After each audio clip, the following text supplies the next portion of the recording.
and welcome to K and Z English. My name is Allie and I'm excited to see you today. I am very excited for our lesson. Today we will be starting with how to ask questions with confidence. Now, before we get into our lesson, I have an exciting announcement. Beginning in February of 2021, we will be accepting new students. Now, if you would like a free trial of our lessons, please be sure to like this video, comment down below with your greatest English challenge, and be sure to subscribe to the channel so that we can continue on our English journey together. That will be so exciting, I think. And let's go ahead and dive into our lesson today. We will be asking questions with confidence today. Now, when we talk about asking questions with confidence, let me tell you some common mistakes that I hear with my students very often. I hear questions like, "What?" When you don't hear what someone has said, sometimes it's very common for students to say, "What? What? What is it? Say again?" Very short, concise sentences that may get the point across, but they do tend to sound almost rude or interrupting sometimes, and it can come off as very difficult to overcome for many language learners, English native speakers, I mean. It may be very difficult for them to overcome that. Also, when you ask, how is it? When you're not sure of a vocabulary word, that may be very confusing, but there are better ways to ask these questions. Additionally, asking a question like, "What is it?" can be very nebulous and confusing to many English learners. I definitely have some recommendations on better ways to say these to get your point across and sound more fluent and more polite to the native speakers that you are trying to communicate with, especially in a business English setting. So let's go ahead and go over those. Let's start with the first one. How is it? Sounds a little strange saying it out loud as a native speaker. So I would recommend asking questions like, "What is it called?" If the concept is very nebulous, or it's very vague, or it's an idea in conversation, then we would say, "What is it called?" Or "What is it?" If you are not sure about something. But if I have, for instance, a small elephant figurine, it's really cute, but it is an elephant figurine. An elephant figurine. Now, an elephant figurine, that's kind of an advanced vocabulary word, and maybe new learners may not know what this is. So, when you're asking, "What is it?" pointing or holding this and saying, "What is it?" may seem a little strange. There is a simpler way to ask this question. You could say, "What is this?" and point to it. What is this? So this is for something very close to you and the person you are asking. So they can easily look around and see it very close by, like this elephant figurine. So what is this? It is an elephant figurine. Now, if something is far away, if you're looking around and you see a very tall building and you're not sure what it is, you can ask, "What is that?" Now, you can point, of course, but some more formal situations, it may be considered rude to point. If you and the person you are talking to can both see it, it's fine to say, "What is that?" So these are very good ways to say, what is it? Or how is it? We do not say, how is it? Or how is it called? We would always say, what is it called? Or what is this called? Or what is that called? So great. All right, moving on. Now, if you are talking with someone and you can't hear what they said, you didn't hear them, you could say, what? What? What? But that doesn't sound very nice or very polite or very formal. It can even come off as a little bit rude. So keep in mind when you're asking someone to clarify, when you ask them to clarify or say something again, you can say, come again. You can say, come again. Or you can say, can you repeat that? You can say, can you repeat that? And they can repeat and say it again, and you can continue the conversation. You can even ask, what was that? And they will say it again. So you can ask, what was that?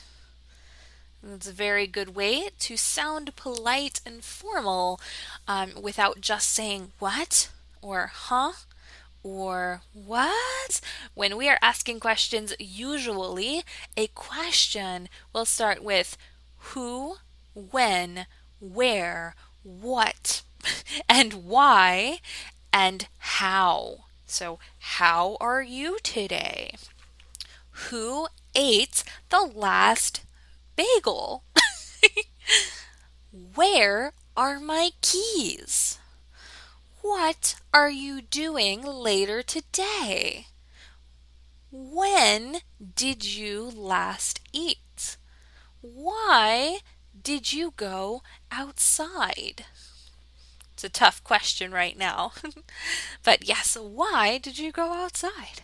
You can use is or are to ask a question. A good way to put this, to know if you are asking is or are, is if what you are looking for is plural or singular. For example, if you are on a plane flying and there is a medical emergency, you can ask, is there a doctor on the plane? You can ask, is there a doctor on the plane?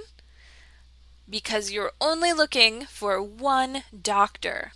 You're not looking for many doctors. You're hoping there is one doctor.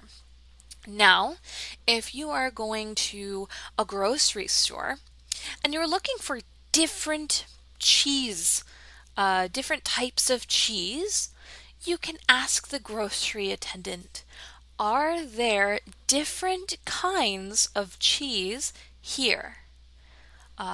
You can say, are there different kinds of cheese here? So we are asking for many different varieties of cheese. So we would say, are there any different kinds of cheese here? That's kind of a long sentence, but you did great so far. Excellent. Alternatively, if you are asking someone for directions, you can say, can you? You can definitely say, can you or can I do something? If you're asking permission, you can say, can I go to the bathroom?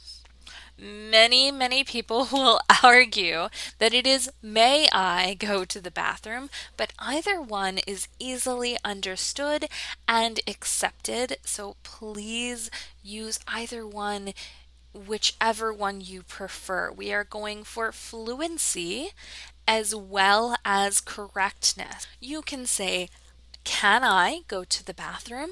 Or may I go to the bathroom? Either one is acceptable. Now, if you are looking for directions, you are lost in the city, you can say, can you point me in the direction of your destination? For example, if you were supposed to meet someone at a cafe, we'll say cafe au lait, for example.